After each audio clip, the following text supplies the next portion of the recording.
What's going on, everybody out there, and welcome back to another episode of the Dark Avenger comic book review, the show where we talk about the books we read in the previous week.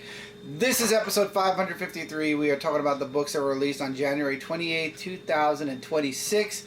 Now, really quickly, there's been a lot of snow around here. There's been a lot of stuff going on, and Michael's actually going to be working different hours for the next week-ish. So, just a heads up that reviews like this one might be coming out a bit late.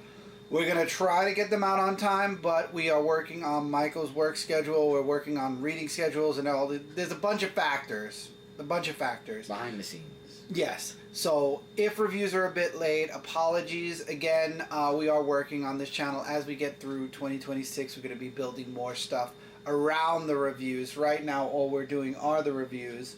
But we will be doing more stuff in the near future that will work, like I said, around everything else that we're doing on this channel, as well as games and whatnot on the other channels.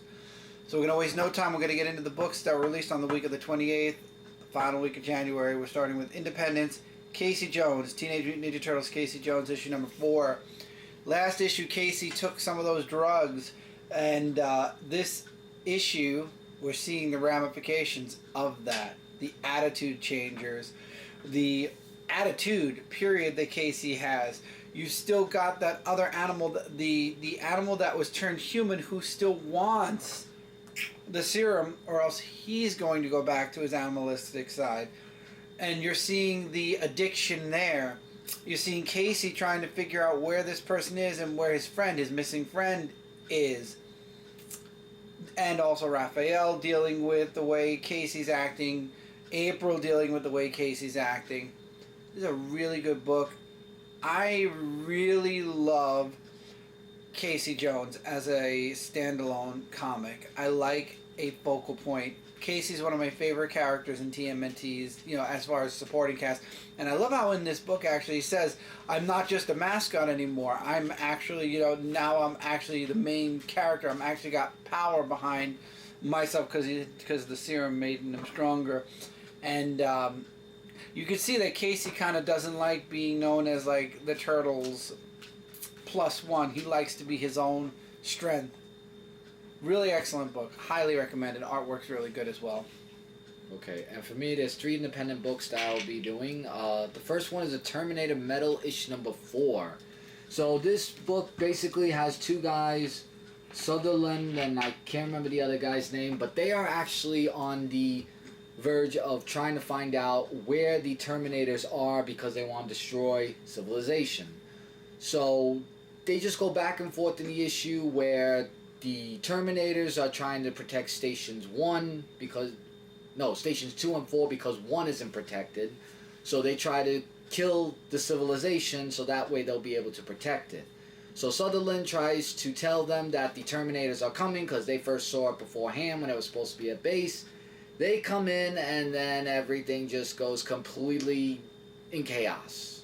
And at the end, they're saying we have to face off against these Terminators, whatever it takes, to be continued in next issue.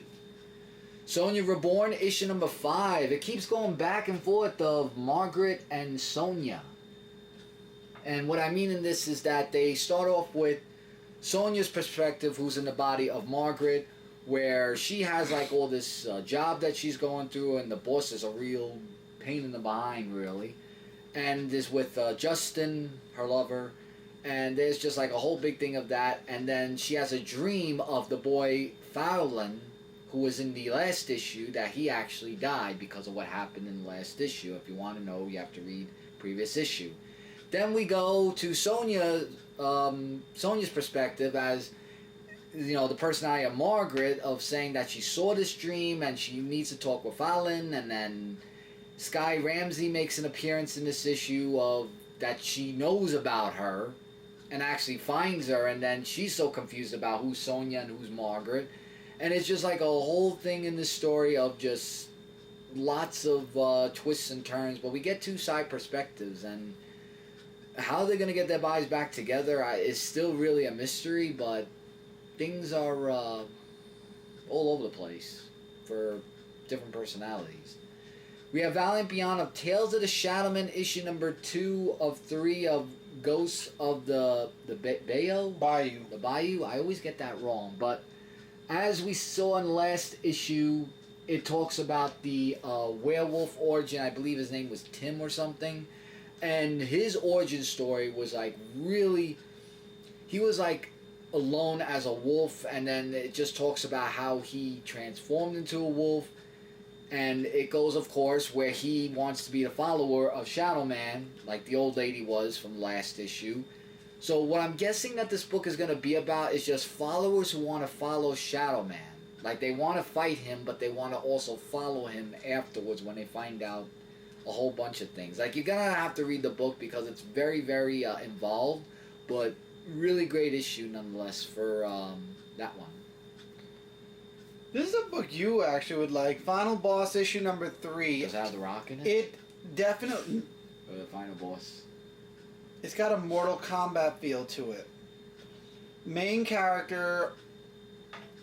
in the last issue, they got an address. And the address was actually brought to a place where there's weapons and stuff that'll, help arm him up for his next fight. Because Final Boss is basically a big tournament. It's like an otherworld tournament, kind of like Mortal Kombat.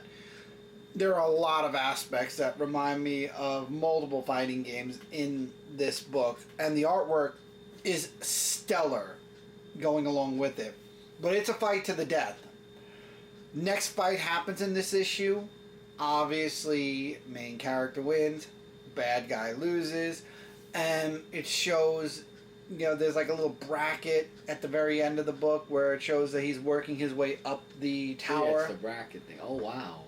So, I really like this book. It's definitely I would say, I don't want to say like a guilty pleasure, but it's something that I know a lot of fans of like Mortal Kombat, Street Fighter, stuff like that would really enjoy. And the artwork complements it really, really well.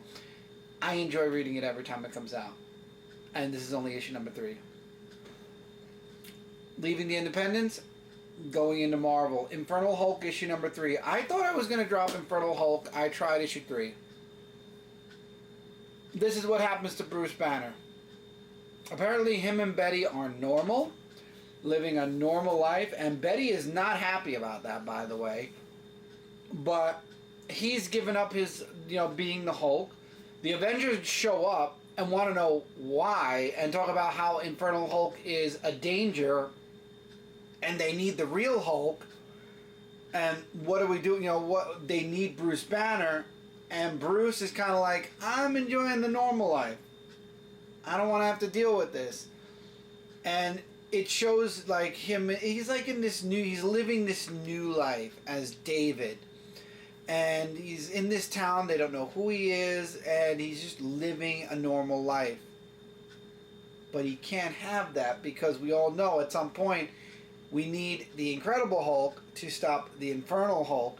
This was an interesting issue. It kind of told us what happened with Bruce Banner, like after, I guess, the last volume of the Hulk. It's interesting. Again, just like with this issue, I will see when the next issue comes out. If I have time to read it, if it catches my eye, I'll continue it. If not, we all know at some point the Hulk is going to come back and go after Infernal Hulk. That's when I'll probably hop back in again. Depending. We'll see where the next issue goes. This is one of those ones where I'm kind of up in the air with. Sorcerer Supreme issue number 2. So I could just sum this up in a couple of sentences. It's basically Wanda going up against Agatha, as you see from the cover. Because Agatha is known to be one of the powerful sorcerers, and she wants to be known as the Sorcerer Supreme. So as they fight, she goes up against also Wong, and Wong tries to get the upper hand on her, but then Agatha, who tries to almost kill him, Wanda actually comes there in time to actually save him, and lets Agatha know that he does not answer to me, because as Agatha's the Sorcerer Supreme, everyone has to answer to her. But as Wanda's perspective, she sees as being a sorcerer differently than her, because good guys and bad guys. Or girls, for that matter. So then, that's really like the whole issue. But then Agatha also gets the upper hand a little bit on Wanda at the end of the issue. That's very, very concerning to be in the next issue of how this is going to go and how she gets out of that fighting thing that happens. To be continued. So I actually really enjoyed this issue. This was really fun-filled. We're at the end of 2099. The end 20. I just said the title. The end 2099 issue number 2. I don't know if this is going to end 2099 and bring us into 3099 because we have the new Spider-Man in this book. But we find out that the people that Null brings in, or Null slash Galactus, they have like the Null seed in them, and that's why these are superheroes that are acting out of character and willing to fight for, Null's side. And Miguel finds a way to kind of break through to some of them, and they find a way to escape from this tournament or this fight that started at the end of the last issue and was continuing at the beginning of this issue. However, certain Null seeds end up blooming by the end of the issue, and certain superheroes are now fully under Null's control, which means the tournament's going to continue in the next issue, and the whole Mephisto 2099 Null to see who survives will continue. I do like the development. There's a lot of hints dropped about Spider-Man 3099. Apparently, hope was lost somewhere between 2099 and 3099, because in 3099 that Spider-Man is just bringing hope back to a hopeless world. So obviously the world fell and is just coming back up. So am I intrigued by 3099? Yes. However, 2099 was so unique. I feel like they're trying to double dip and just add an extra 1,000 to it, and I don't see that working. But we'll have to wait and see where this arc goes, where it ends. Obviously, we're not going to lose Miguel. We're not going to lose 2099. I just don't know if a focus on 3099 after this arc is over is a good idea. We'll wait and see.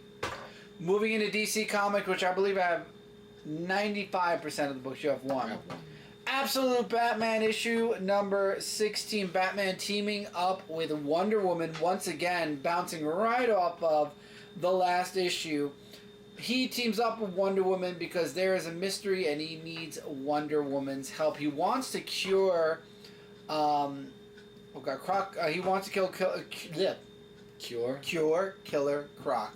And in order to do that, he has to go to another realm, a realm where Wonder Woman's familiar with. Again, their bond builds even stronger than what it was in the Wonder Woman issue. And in this issue, in this adventure they go on, he actually does finally find a way to possibly cure Killer Croc. Because at the beginning of the book, there were comments made that a lot of Bruce's friends get hurt and really badly injured. However, they don't, he hasn't been able to save any of them, even though he's the hero of the city. I like this book. I like the chemistry between Absolute Wonder Woman and Batman. Really good. There's a reason why Absolute Batman is #1 seller when it comes to the Absolute Universe, followed by Superman and the others. Really great book. Highly recommend it. Absolute Flash issue number 11 focuses on Wally being stuck in the Still Force and Barry explaining how he's alive but never able to come back to the real world. He's barely alive, and there were other people, and you get to see Jay Garrick, who went into the Still Force but were dead. They died in the Speed Force. And somehow Wally is able to survive but needs to leave, or else he's going to end up just like he's not called Reverse Flash yet, but Edabar Thawne. And throughout the issue, you have his journey and finding a way home. Thawne destroying the base because he's now free from the Still Force. And it all comes to a head with Wally coming out of the Speed Force, ready to face Thawne and put an end to the whole thing, this whole ordeal once and for all. Absolute Flash, I would say, is my #3 favorite book out of the Absolute line. #4 would be Green Lantern, and then finale would be a toss-up between Wonder Woman and Martian Manhunter. Martian Manhunter I fell off of interest in, and Wonder Woman, it's a take it or leave it kind of book. Because again, I'm not a huge Wonder Woman fan to begin with. However, I do want to have the entire Absolute line, so I buy Wonder Woman and Martian Manhunter to have the whole thing. Because eventually DC Comics is going to end it. Probably after, in another year once we get away from DCKO. Green Lantern issue number 31, this time teaming up with Barry Flash without his powers. He shows up and actually has to protect Barry because Barry has evidence that needs to be put in court, and the person who he has the evidence for has thrown a bounty on his head. So it's up to Hal to protect Barry and get him to the court. He does. We get to see the introduction of a newer villain that we're probably going to see in the future again. And this was a nice, again, continuation of Hal Jordan with the Book of Oa in his mind, and Barry kind of telling him, dude, if the future you is trying to leave you a message, listen to it. Because obviously you're trying to warn yourself or tell yourself about something. Just trust it. I guess that's the big takeaway from this book. It was nice seeing Barry and Hal, team up again. Even though Barry didn't have his powers. But really good book. It was interesting this week. Justice League Red, issue number 6. Red Cloud, I believe that's the name of the computer data, is going now up against Justice League Red. Because we all know that the Red Tornado has been held captive. So, throughout the issue, the Red Cloud kind of does the manipulation of the mind and actually says how Black Adam was right about Red Tornado and his plans and everything else of what he said from the last issue. And it seems that Black Canary is along with Deadman, are the only two that actually fight through the whole Red Cloud thing, saying, okay, I know this is all BS of what you're trying to do to me and that's not going to work, because they're trying to save Red Tornado from this whole thing. Then they actually managed to do that, and at the end of the issue, because it says the end question mark, because you see Black Canary is saying, is that the end? And then you see a Power Girl coming and saying, is it? And then that's where it just goes the end with a question mark. So if this is the end of the issue, I enjoyed Justice League Red. Yeah, Red is over. That was the final issue. Okay, well, I really enjoyed the Justice League Red issues, and hopefully they'll make another story arc, that has Justice League Red in it, because I really enjoyed the series along with them trying to save Red Tornado and everything else. It was just really a great last issue for that one. And now we go into DCKO territory, starting with Justice League Unlimited issue number 15. We lose the rest of Mr. Terrific's team here, minus one person. One person actually ends up betraying not just Mr. Terrific, but the entire team. Turns out they were a double agent the entire time. We get to see Superman, Blue, gone, and I love how the writer, I think it was Dan Mora on Instagram, said it was the finale of DC and Superman Blue, the official final death of What Superman happened to Blue. the red one? Oh, he was gone. This was just the Superman Blue was in this series specifically. Oh, because usually I thought red and blue are always together. No. Okay. So we get a betrayal at the end of the book. Again, now this book is kind of separating off into, we're putting filler in here until we get through KO. KO has one more issue in Justice League to wrap this up. And then we go into the new team from the fallout of DCKO.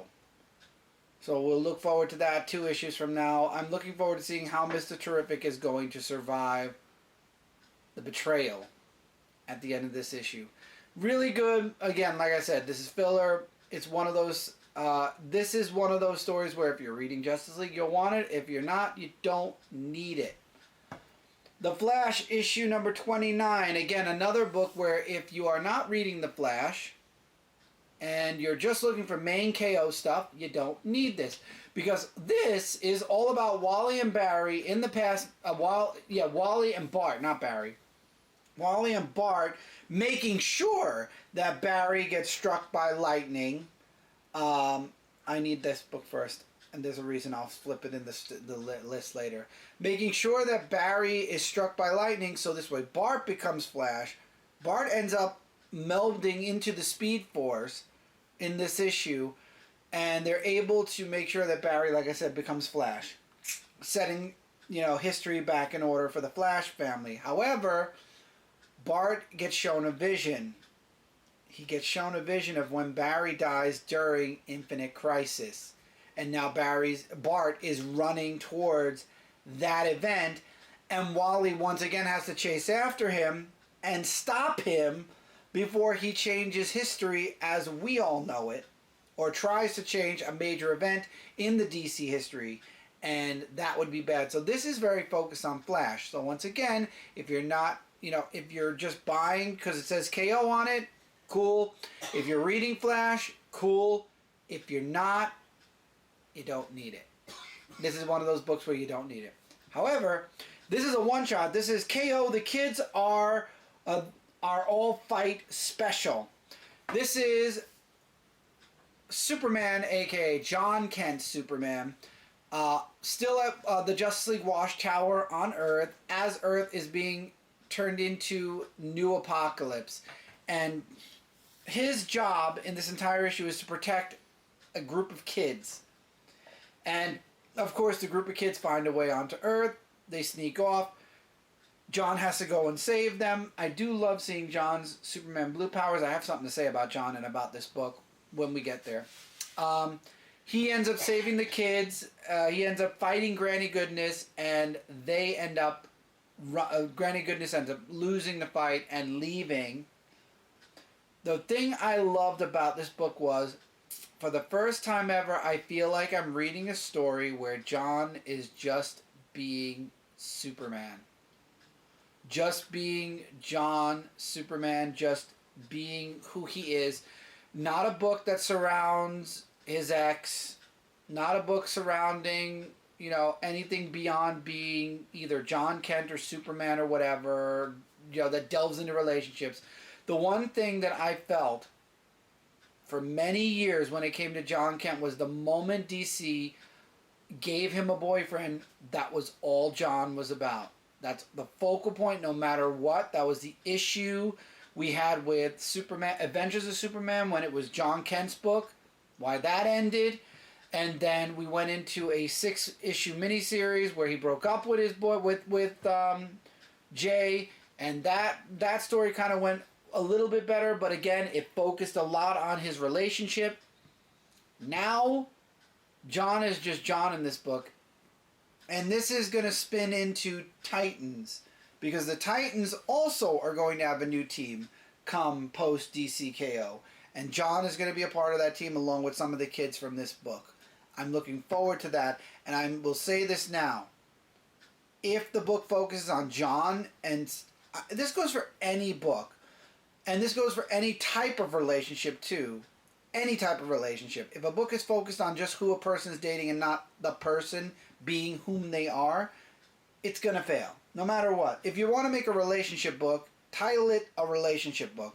If you're going to make a Superman book, it's about Superman, Flash, Robin, what have you. It has nothing. It doesn't matter who they're dating, whether they're dating male, female, what do you call oh God, why did it left my mind completely? Non-binary. I got it. Non-binary. It's whatever. It doesn't matter who they're dating. A book shouldn't be about who a person's dating. It should be about the character and their development. And then you have the relationship too. Yeah, you could have the relationship too, but the focal point can't be it. Unless it relates to a Valentine's Day almost. Yeah, but there is a Valentine's Day book actually coming out next, the first week. Yeah, actually it's, yeah. So that's fine. That's different. And that's why I think finally we might actually start getting John written better. We'll have to wait and find out. And then finally, and this is why I had to change this, Superman, issue number 34. This is your biggest crossover book. This has Justice League. This has references to what's going on in Justice League Unlimited right now, what's going on in DCKO right now, what's going on in the special, the kids special that just went on. There are a bunch of crossovers in here, single page moments where Lois and Superman Prime team up to get the Superman robot to the Watchtower to get Time Trapper the information, which also they do reference a couple of the Versus books, because when they get there they talk about how Grodd disappeared, and it goes back to the round books from the previous month. And I loved it. I love this book, and I love how Superman Prime, or Superboy Prime, leaves for a moment and then comes back when Lois is in trouble and says, you know what, I've been holding back, I've been playing the good guy, I know I've been trying to redeem myself, but now you've pissed me off. To be continued. This is your crossover book. Superman, for some reason, is DCKO's crossover book. If you want a book that is not just about Superman, obviously Superboy Prime is going to be taking over Superman, so obviously this is setting up what's going to be happening post-KO in Superman. But there are also crossovers, there are also references to other things going on in DCKO, which that is the definition of a tie-in book, in my opinion. So if you want a tie-in book, Superman is definitely something you'll want if you're reading Superman or if you're reading DCKO. Excellent book. Definitely my book of the week. And with that, that's it for this review, everybody. Till next time, we'll be back soon, hopefully. Take care, keep reading, keep collecting, and we will see all of you really soon in the next video. Take care, everyone.